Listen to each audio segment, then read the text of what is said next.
Andy Wint on Manx Radio. Mannin Line.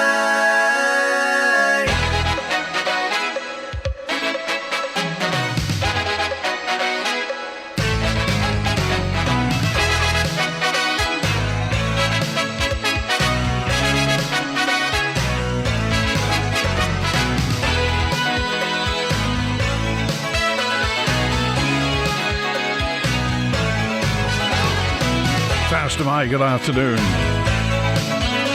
Welcome to Mannin Line on Manx Radio. And if you took part, i.e. if you were walking in the parish walk over the weekend, yes, those are your muscles, those are your joints. And however far you got, you did a great job.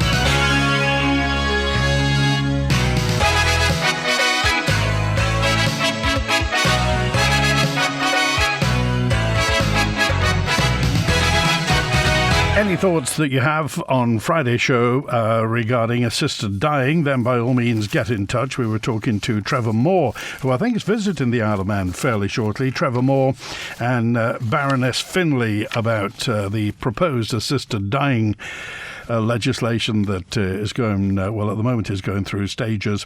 Of course, is driven by Dr. Allinson. But any thoughts on that, by all means, do get in touch. I've just been to the Eastern Amenity, so the tip. It's closed for 3 days, says Paula. We were told that we got to go to the Southern Amenity tip or to St John's. We had a carload of garden waste. We went to St John's. They weren't happy. They informed us it should only be people who lived in that area that could use the tip as they paid for it with their rates. Well, they should know because this has been planned. But anyway, they did let us dispose of the waste, but we haven't heard anything on the news to say that it's closed. Why does it take 3 days to relocate? All the skips were there. Another case of left hand, right hand. Well, the official word is that ahead of the opening of the new Eastern Civic Amenity site this coming Thursday, the current one's closed. The purpose-built new replacement will open its doors to you and me, 8 o'clock at Middle Park Industrial Estate off Quegg Hill. Although there'll be no Eastern Civic Amenity site open today, tomorrow or Wednesday, the other Civic Amenity sites remain open and will accept waste from those who normally use the ECAS. So make sure you tell them that if they look at you sideways. The Eastern Amenity site is closed and the new one opens on Thursday. So happy new tip for Thursday.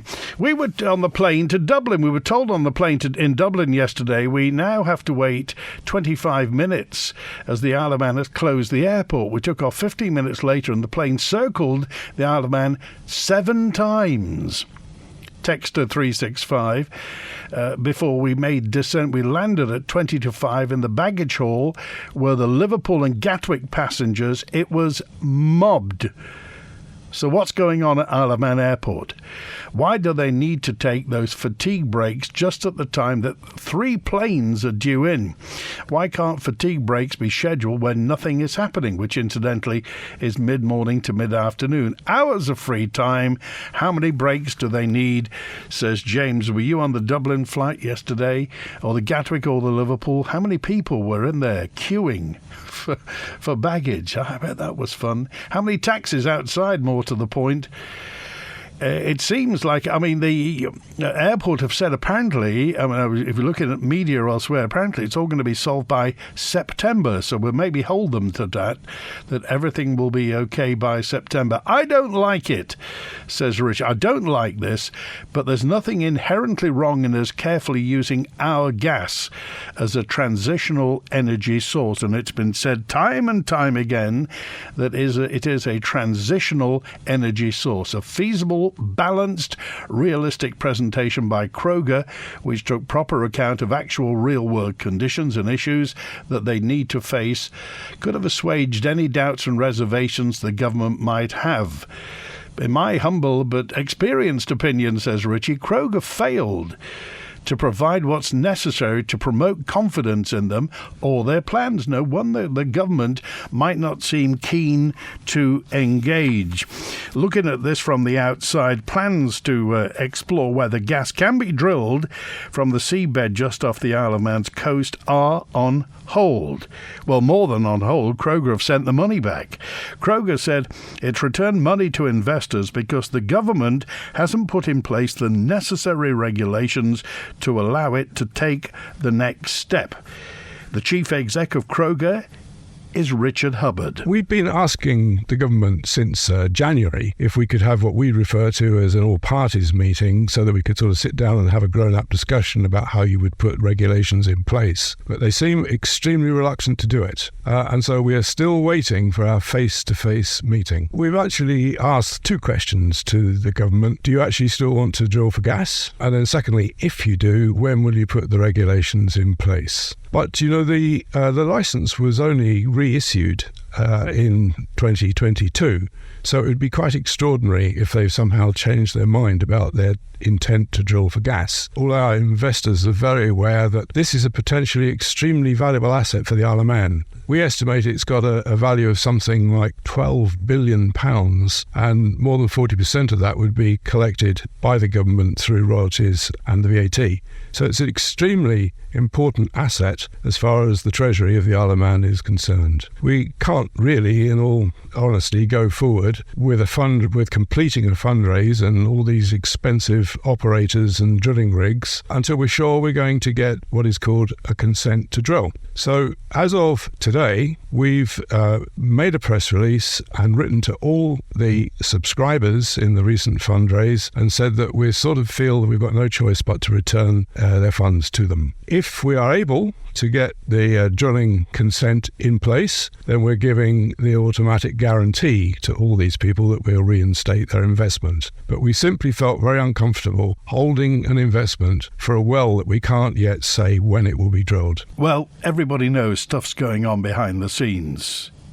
We all know that the public, we haven't heard the full story, possibly from either side. So who's responsible for this?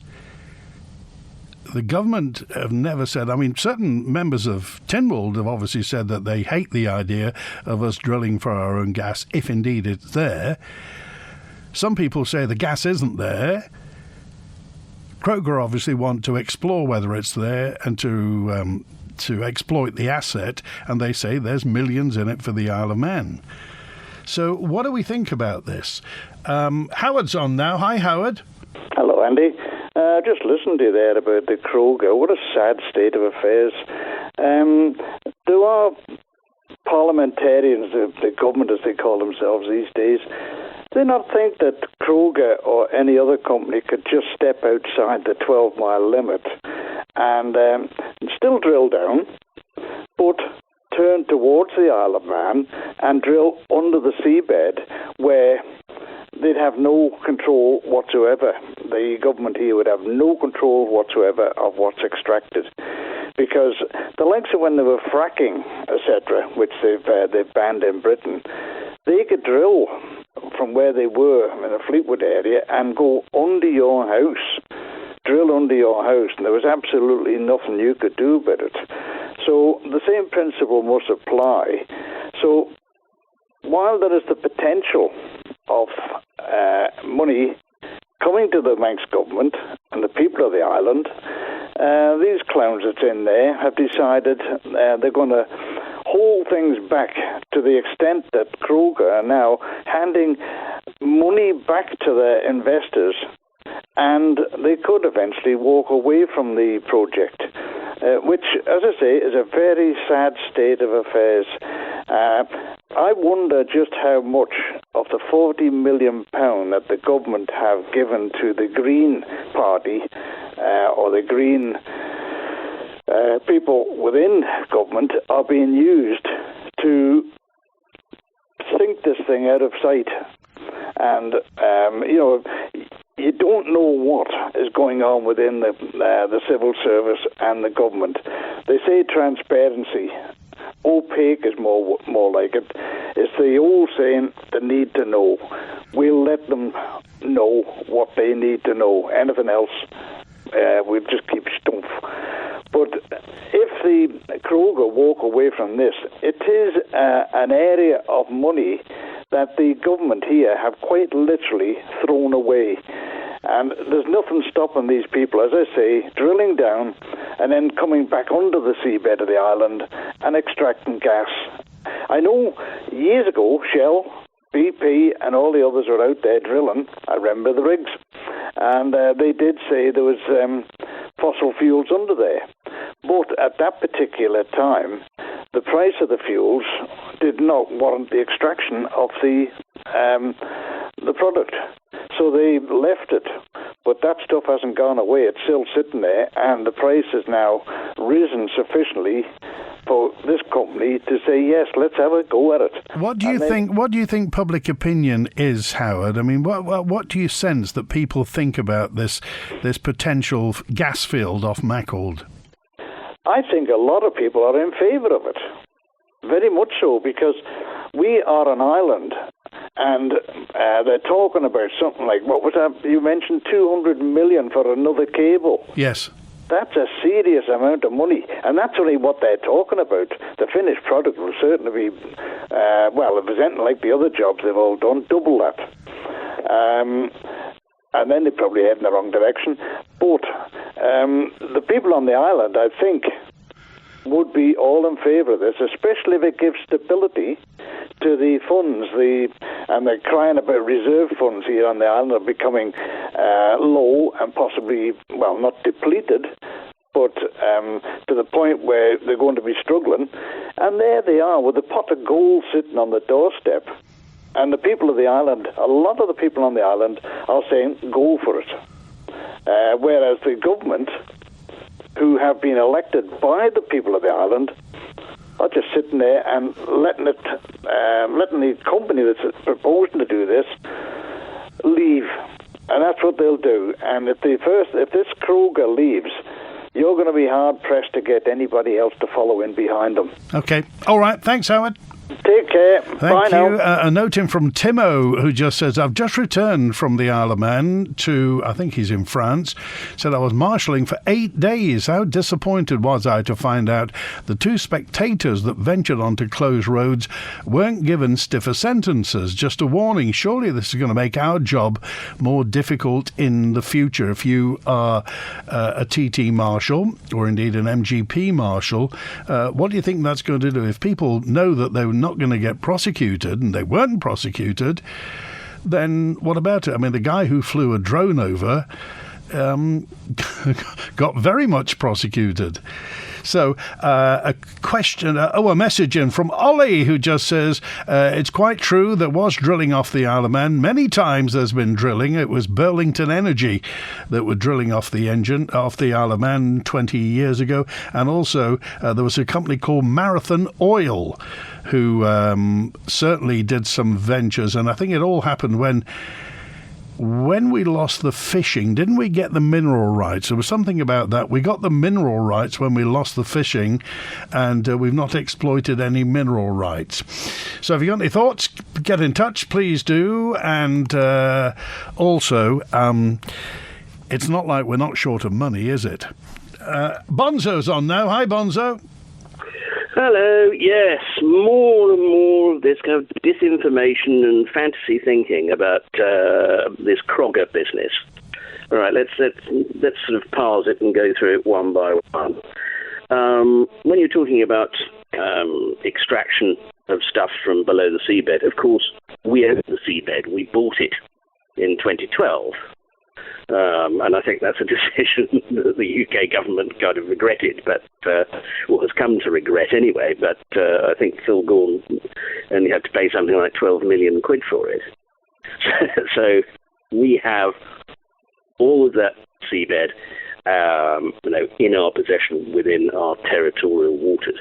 And if somebody thinks that they can, pull a fast one and drill to the side, there are a variety of international treaties and regulations about that. And if it's under the boundary of the seabed as marked, then it's ours. They can't nick it. they will be in big trouble if they tried. So that's a specious argument. As again, as I've said before, this notion that somehow there's vast quantities of money that are going to come to the Manx taxpayer if, of course, magically the amount of gas that is claimed that might be there, and the estimate of the value seems to go up every time someone from Crogga decides to go anywhere near the media. That's all a very big if. So do you think then the fact that they've got private people, they've got private investors to dip into their pockets for hard-earned money, do you think these investors don't know what they're talking about and they're being sold a pup? Certainly the thing that they did recently, which was to go out to the general public with this sort of 4-page stuff around the around the Examiner and the Courier, but they're often adverts that were played on Manx radio, and offer too good to us for us to miss kind of nonsense. But they've given the money back, Bonzo. It's not like they've kept it. They've given the money back because there were questions, if I remember rightly, as to the legality of the way they conducted that offer in the first place.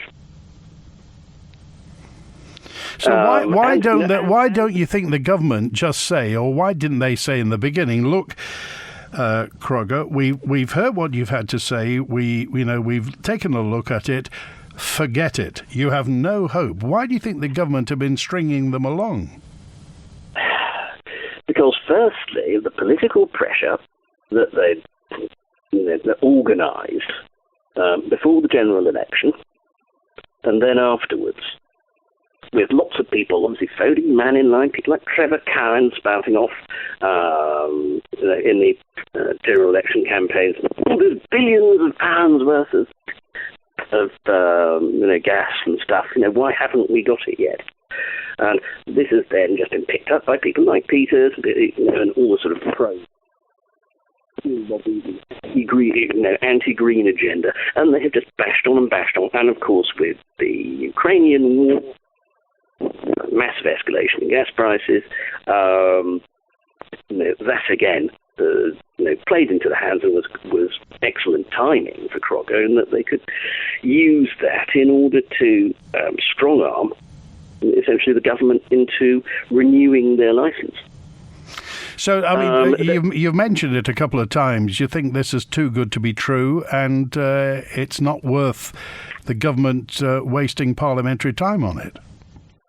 Well, I think, in tomorrow's Keys, there's a question, isn't there? A question from Jason Morehouse about the progress of Crogga. And I think that, will help perhaps clarify matters. But I think there are a variety of questions to be asked. I mean, certainly with regards to Mr. Hubbard, for example, and his checkered history in the oil industry, which had him running foul of the U.S. Department of Justice, the Security and Exchange Commission, in his operations in trying to get a deal with the Iranians, or when he was actually, because he'd left BP in 1999 to go and work for Statoil. And yes, there's a piece. I mean, Juan's very fond of these things, but I shall read you the thing from Equinor. That's a business website. Statoil's Iranian adventure. The ending of Statoil's international collaboration with BP in 1999 sparked a search for new countries where the company could pursue oil operations on its own account. Since Norwegian offshore production would soon peak, it was important to become established in other petroleum provinces. Attention turned to Iran, one of the world's largest oil producers. Getting involved there was to prove a big challenge, which, yes, ended up with legal action in Norway and in America. Now, I can say, I'll send you the link to this, but essentially it raises questions about whether Mr. Hubbard really would pass a fit and proper person's test to be concerned with any company in the UK. OK, all right, Bonzo, I'll look forward to getting that link. Thanks for calling today. Okay, cheers. Bye. Good to hear from you. Sven's with us now. Hi, Sven. Hi, Andy. I just wanted to reply to what Bonzo just said. OK. First of all, that you can extract any gas from underneath the seabed without our knowledge and approval of that is impossible because of the seabed issue that was already clarified. Second of all, if there's gas or not, we have in a moment a 97% chance that there's gas down there. Which is missing is the final seismic survey. 97% chance means normally 100. By DNA matching, it would be 100% chance. So therefore, all this discussion, is there really gas or not, is actually for nothing. Otherwise, nobody would have invested in it any time. The other thing that the money is now paid back by Crogga, in my opinion, is completely a mess up from the government. And they should actually, since the first license was issued, which is by now 3 years ago, working on the legal regulations how to extract gas out of the Manx seabed. So therefore, I cannot give any fault to Crogga. That is completely on the government's dole. They have cashed in on the license fees and stuff. Now they have to perform. And I'm actually quite disgusted that they haven't. Why do you think we are where we are, Sven? I think actually political pressure from the Green side. And the problem of the other politicians judging how much votes they're losing when they go in there, when they really commit to gas extraction in Manx waters. I think that's the problem. Nobody thinks he will be re-elected because it's such a big marketing hoo-ha whenever you actually mention fossil fuels. That the whole of the world have to rely on fossil fuels another 30 years. That seems to be completely not thought of, you know. Our little gas supply here won't affect that at all. And it is our chance to make this island green, because only with the proceeds we are getting in from gas, you can make this island green. Otherwise, you, me, everybody will have a tax raise quite shortly coming up in order to finance everything. Okay, Sven, I appreciate. Are you in the business of oil at all, Sven? No, I'm in the business of shipping. I work with tankers and stuff. I repair ships, actually. And I've been in discussions with Crogga since over 7 years, because if this actually would come to pass, we would get a bit more shipping coming to the Isle of Man. Therefore, I was always interested in it. Okay. All right. I appreciate it. Thanks, Sven. All right. Cheers, Andy. Bye. Good to hear from you. 29 minutes past 12. So where do we go where this is concerned? Is it political? Is it environmental? Is this cash? Are we going to get some money out of this for the Isle of Man and plug some of the holes that seem to be appearing? David Ashford talked last week about the fact that if we keep on spending, if the current spending plan goes on like this until the end of this particular Tynwald, he mentioned the word crisis. Crisis. Now, David Ashford's on Mannin Line this Wednesday, and I'll ask him about why he used those words. He's a former Treasury Minister, obviously. So we'll see where we get to with the Isle of Man economy. And perhaps this is an instinctive decision. I don't know what you think of. If I say the words, Manx gas, not Manx gas as in Isle of Man Energy, but our own gas supply, getting gas from underneath the sea just off Mackord. Does that sit well with you? Do you like the idea of it? Do you think it's a Manx solution to our particular problem? What do you think should happen? What has happened is that Crogga appears to have been thwarted in that the various licenses and permissions aren't there. Now, I thought, and Bonzo mentioned it 2012 that we got the seabed, I thought that our mineral rights, I thought there were licenses, and I thought Marathon Oil had the requisite licenses, so the paperwork's there already. Can we not just transfer that paperwork over to Crogga, or is it such a big deal? Do you have any thoughts? Everything is Delilicious at the newly opened Woodburn Deli on Dalton Street in Douglas, just around the corner from the terrace. Whether you want to treat yourself to something tasty, from meats, cheeses and charcuterie, to pies, bakery products and coffee, or perhaps you're looking for a lovely gift, then choose Woodburn Deli for a wide range of hand-selected products you won't find anywhere else, including chocolates, drinks and hampers. Woodburn Deli. Fine foods and gifts. Open 7 days a week. Ramsey, Douglas, Castletown and Peel, the Ferry Bridge and Laxey Wheel, Point of Ayr to the Sound of Man. Explore the island with Camperman. Whether it's an island staycation, a trip to the UK or a tour of Europe, do it in style with Camperman Luxury Motorhome Hire. Fabulous accommodation, the open road and stunning views await you. Start planning your dream adventure. Call Camperman Luxury Motorhome Hire now on 30 40 87 or find us on Facebook. We all like to live in the moment. Impromptu drinks, long evenings down Kirkmichael, family barbecues. Who fancies a dip? Me! We like to keep our options open, but the trick to keeping your options open is actually a bit of forward planning too. Why not make a plan with your very own HSBC Relationship Manager? Talk to us about financial planning. HSBC, opening up a world of opportunity. Investment involves risk. The amount initially invested may not be received back. HSBC Bank plc Isle of Man branch is regulated by the Isle of Man Financial Services Authority. Visit the HSBC website for terms and eligibility requirements. Tomorrow it's time for another edition of A Brief History of Pride. Last week we heard from some of the members of the charity Isle of Pride who organised the first public event held here on the island. This time we're going to look back at last year's event and hear a little bit about why you won't see one, at least on the same scale, at the Villa Marina this year. Join me, Siobhan Fletcher, for the next instalment of A Brief History of Pride tomorrow at 6 right here on Manx Radio. The Mannin Line with Andy Wint. Fast to my 27 minutes before 1 on Mannin Line. Andy, Castletown Golf Links Hotel refusal for a new hotel says it all. Why would anybody want to invest private money in the Isle of Man? It just seems to go on and on with the nuisance development, with what's happening with Crogga. Private, not government money, says John. Circling over the Irish Sea routinely can't be safe practice, surely. They know they're going to have to do that before they take off. The pilots can't be happy. The one we had last week certainly wasn't. And what about the amount of fuel they're using, says Ian. Possible gas off Mackald, says Pete. The government couldn't grade eggs without a consultant. Thank you, Pete. 713.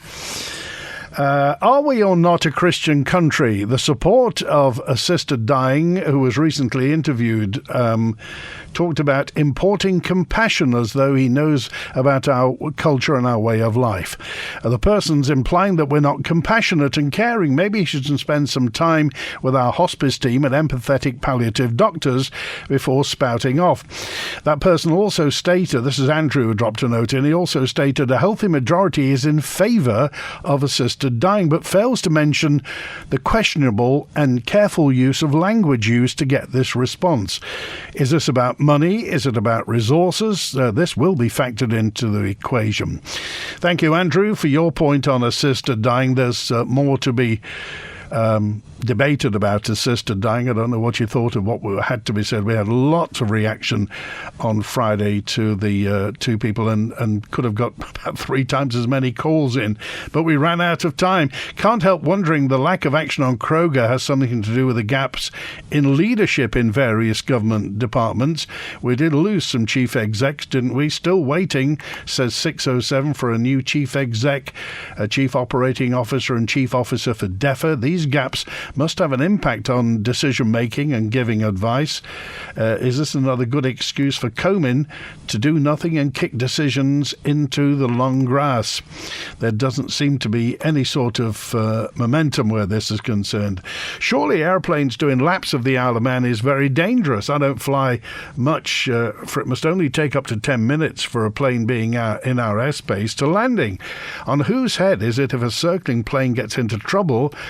And if the worst happens, do they stay out of our airspace? Also, our drones are becoming more and more popular. That could cause a catastrophic incident. Well, they are banned, very much so, right around from the approach pass and Ronaldsway Airport.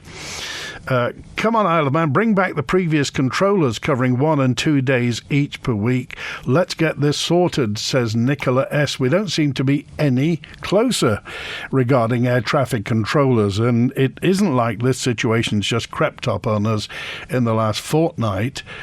This has been going on when various air traffic controllers retired a few years ago. They weren't replaced immediately, certainly not. I agree with Howard, says 380. We should be going for gas. It is a transitional fuel. Everybody needs to understand that. It's a transitional fuel. It's not going to be there for hundreds of years. We should use it or we will lose it. Julian's on now. Hello, Julian. Hi, Andy. How you doing? It's a lovely day today. I'm very happy. Yeah, it's nice. A few little clouds around. Looks good to me. Let's hope there's not all those planes flying around using up all that fuel and everything. And perhaps the air traffic controllers can take an earlier break before. Was it 3 aircraft were all coming in roughly at the same time? Can you imagine? And can you imagine the pressure on the poor ground crews as well? They're having to deal with 3 lots of passengers, and I understand that a lot of the ground handlers aren't happy. You know, when you get 3 planes come in with all the luggage, they can't get all the luggage out at once, but the passengers are all funneled through. They're not happy. And for many people, it's their first impression of the Isle of Man. And I don't suppose the ground crew or the pilots get breaks like that either, do they? I suppose. I don't know. Just hearing about the situation with Crogga, that it might be worth looking at the other side of the coin. There's an article in yesterday's Telegraph newspaper titled "Britain's Offshore Wind Industry is Running Out of Puff," which details spiralling costs, sclerotic planning rules and shrinking subsidies. Schemes developed by Ørsted, Vattenfall and Red Rock Power are among those understood to be most at risk, despite them winning subsidy contracts last year. Higher supply chain prices for components like turbine blades and nacelles have skyrocketed. General Electric's renewable business has had 8 straight quarter losses, totaling 1.7 billion lost.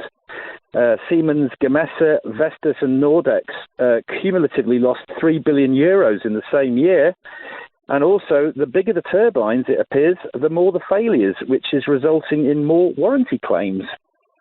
Well, I don't know whether you saw that report the back end of last week, that lots of the turbine manufacturers are writing down their assets because there are so many failures and claims that they didn't bank on. But then again, it's a fairly new industry. Yeah, but I mean, you know, the contracts for difference, I mean, they're paid whether the turbine blades turn or not, which isn't a great thing. But if they can't make money, even with that boost, makes you wonder how good they are in the first place. Perhaps it's because they only work 1 day in 7. Well, we don't quite know, do we? The thing is, you don't know how efficient a wind turbine's going to be until the darn thing's been built and it's running and turning electricity. Everybody can run computer models and meteorological predictions of wind flows and what have you, but until the thing's up, it's kind of suck it and see, isn't it? Well, yeah, I mean, you know, you have to look at the data, and when you look at, say, the posted output from Walney Wind Farm across the way, they're putting out about 1,300 gigawatt hours, but you'd expect an equivalent power station to put out nearly 9,000, which is where you get the 1 day in 7, 14% efficiency from. You know, if you don't know the models, then you just have to look at what's been built and how it's doing. So it doesn't look too efficient, you know, especially when you need the power, you know, when you want to flick a light on and there's no wind. What do you think about Crogga and what's happened? Yeah, I think all efforts should be made to make that a reality, because it may be, some people are saying it's a transitional fuel. Transition to what? Because hydrogen takes a heck of a lot of resources. I mean, if you think about, say, that new hypercharger that's opposite the sea terminal, you need one of those going for an hour, which is equivalent to 2 houses going full tilt, using 9 litres of water to make 1 litre equivalent of hydrogen. So you imagine, you've got 65-litre tank and then you've got 56,000 vehicles. Can you imagine the amount of electricity you're going to need to make that hydrogen?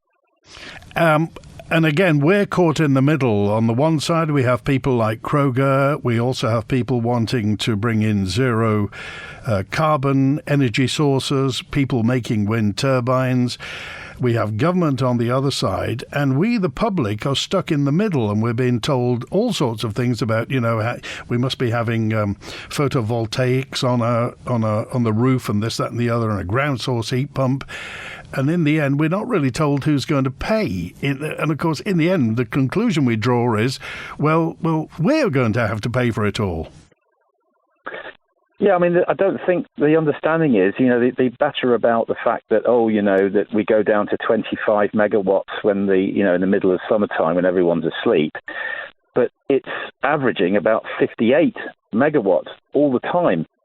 So you think that's going 24/7 all the time, whenever you need to get up at 3 a.m. to stick your lights on, or if you want to decide you want to cook or something, if you're on a late shift or something, that power's got to be there all the time. And if there's no plan for base load from a gas turbine like Paul Rose, we're not really getting a clear answer as to where that's going to come from on a middle of winter, no solar and no wind if it's calm. Well, I think we all know, Julian, that the Paul Rose station, the power station, is going to be there for a long time to come. Yeah, and you look in North Lincolnshire at Kidby 2. They've just built and commissioned in February the most efficient gas turbine in Europe. So why have they done that? And that one powers 1 million homes. Okay. For 350 million, actually, which is only a bit more than what these connectors they're talking about. And we're going to need a lot more than one 250 million pound connector. So you'd have a bargain there, wouldn't you? If you're powering 1 million homes worth for 350 million makes you wonder how cheap you could get one now for here. Okay, all right, thanks, Julian.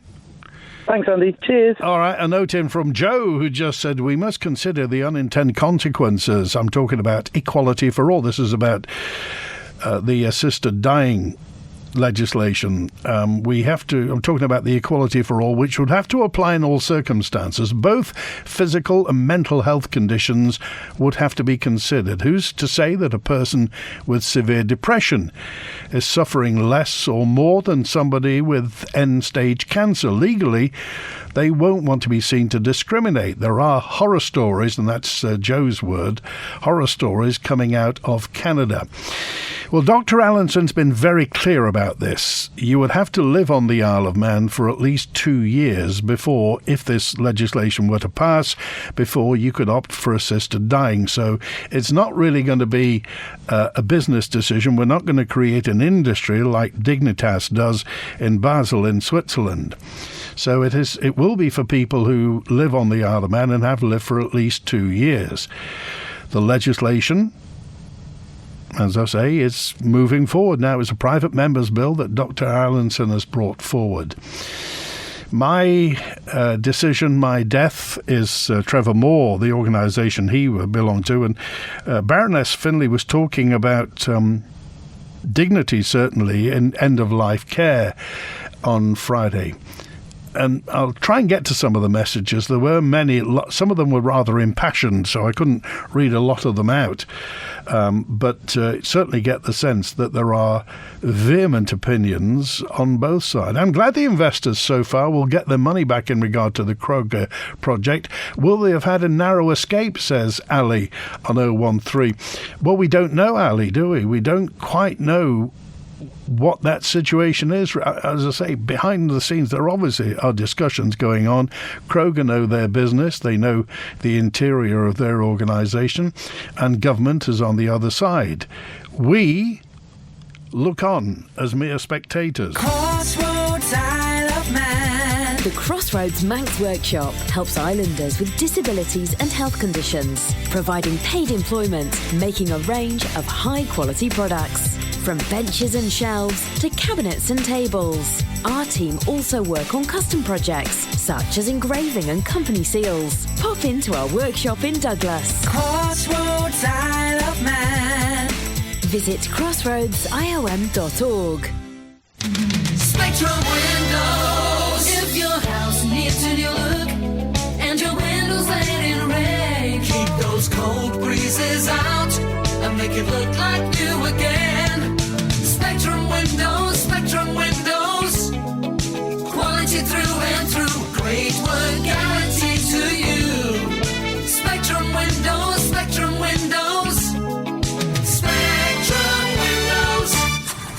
Athol Garage in Ballasalla is more than a Nissan authorised repair centre. Their team of highly factory-trained and experienced technicians will service and repair any make and model, with dedicated aftercare too. With Athol, you get a competitive fixed-price menu and a courtesy car if needed. Pity this driver didn't know that. Oh, great! I told you to go to Athol! Athol, a garage to swear by, not swear at. Book now at athol.im or call the A-Team, 820082. TGI Fridays, Harry Ramsden's, Greg's, Chiquito. They're each loved for food and enjoyment. And now they've all teamed up with Iceland to bring their famous food direct to you. Piccolino, My Protein and many more, all in one place. Shop right, so anytime you're craving for what makes them famous, we can help. No defrost, no prep, no waste. Straight from the freezer into the oven. And all at great prices. New exclusive brands. Only at ShopRite. Proudly locally owned. Legislative Council has come in for a fair bit of stick recently for its very short sittings. Just 21 sittings each year outside of Tynwald, and the relatively passive, if not silent, public face of LegCo members. On agenda this evening at 6 p.m. on Manx Radio with me, Phil Gaughan, MLC's Tanya August Hansen and Bill Henderson fight back. Is legislative scrutiny more than just passing comment in LegCo? Is the lack of legislation coming through the branches the fault of government? Does government have far more important stuff to be getting on with than creating new law? Or is new law essential to fixing the problems we face? The Mannin Line. Daily interaction, debate and exchange of ideas. Broadcast on Manx Radio from midday till 1, Monday to Friday. Pastor Mai, good afternoon. Thanks for being with Manx Radio. I got a note in from Beth, who says, I noticed at the weekend, actually I think we announced it on Manx Radio, that Siemens, one of the world's largest wind turbine makers in the world, are having problems with their wind turbines. They announced last week, the back end of last week, following a review of the company's failure rates of wind turbine components, they found much bigger problems than they'd foreseen. Siemens said their Spanish division found that onshore wind turbines had worse than expected quality flaws. The company is going to have to fix flaws in rotor blades and bearings, ranging from component failures to small cracks. They said there were problems with legacy turbines, without going into detail, whatever that means. In terms of the scope of the problems, Siemens is having problems with between 15 and 30% of the more than 132 gigawatts worth of turbines worldwide. Its total wind capacity is equivalent to 132 nuclear plants. Well, that's capacity rather than output. But it's not trouble-free, let's put it that way. Not saying the two spectators who were on closed roads weren't guilty, says 535, but in Ireland, spectators are allowed on closed roads between races, which could cause confusion, says L. We understand the arguments for euthanasia. Well, I think we're calling it assisted dying, TJ. But I can also see that once in place, the vulnerable and the infirm and the elderly will feel an obligation to die. Nobody wants to be a burden or to be an expense. So what's stopping a distant family member trying to convince another family member to die because they may need their inheritance or can't afford to fund treatments, says TJ. You would assume that there would be rules and regulations, and that doctors would have to give opinions, and that the person would have to be of sound mind and not available to be swayed in their opinion. This is all to do with opinion, and at the moment it's hypothetical because the legislation isn't there. We don't have assisted dying legislation on the Isle of Man. If we did have legislation about this, and if people had selected to end their life on the Isle of Man, then it will be something that we would have to deal with it. The question I posed last week to Trevor and to Elora was, is this a one-way door? If we passed legislation, then after a period of time decided it wasn't for us, could we go back? emails in, just says, Howard's right. The government, says Betty this is, the government should allow drilling, and we should just get on with it. As a TT Marshal, I was also disappointed there wasn't a more severe sentence imposed on that duo on the TT course. It'll certainly make life more difficult to people who are going to be let off in the future. Not to mention, it's a waste of police time, says John in Ballasalla. So if during the MGP somebody just wanders onto the track, what happens? They'll just say, well, the previous people weren't prosecuted, so there we go. Regarding to the transgressors, says Bill, on the TT course during the races, they should be fined the maximum. They should face the maximum penalty for doing so. When things go wrong during closed road races, it can be horrendous. The repercussions are simply awful. You don't really need people wandering onto the course for no apparent reason. The poor way that this has been dealt with undermines the position of race marshals. Remember, they're volunteers. They're giving up their time and energy and passion for something that they don't get paid for. The race marshals have to police the verb, not the noun. They have to police the course during the closed period.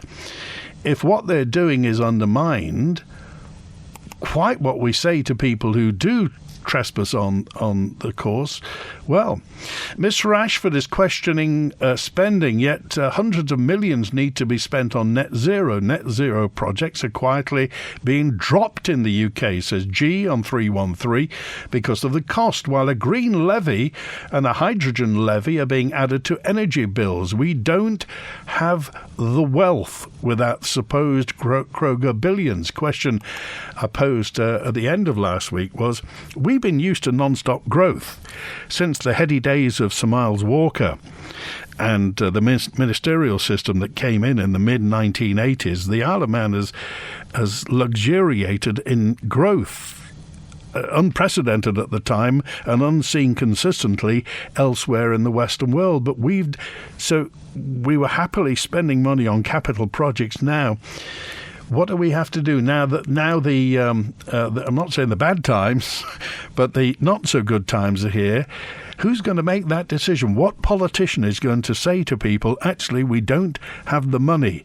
And will they reflect on their electability at the next election? David's with us now. Hi, David. Hi, Randy. Just couple of quick things, really. The vaping issue regarding the status of the Isle of Man now, where they've banned it in England now.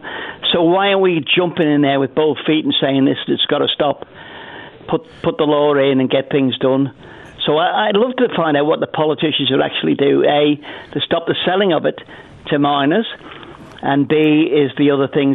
Should be, to me, there should be an age on it as well. I just noticed at the weekend, I was driving up Westminster Drive and came up to the Wessex, and there's just by those two zebra crossings outside the Wessex, and there was a sign advertising vapes, okay, which is 100 yards away from Ballacameen High School.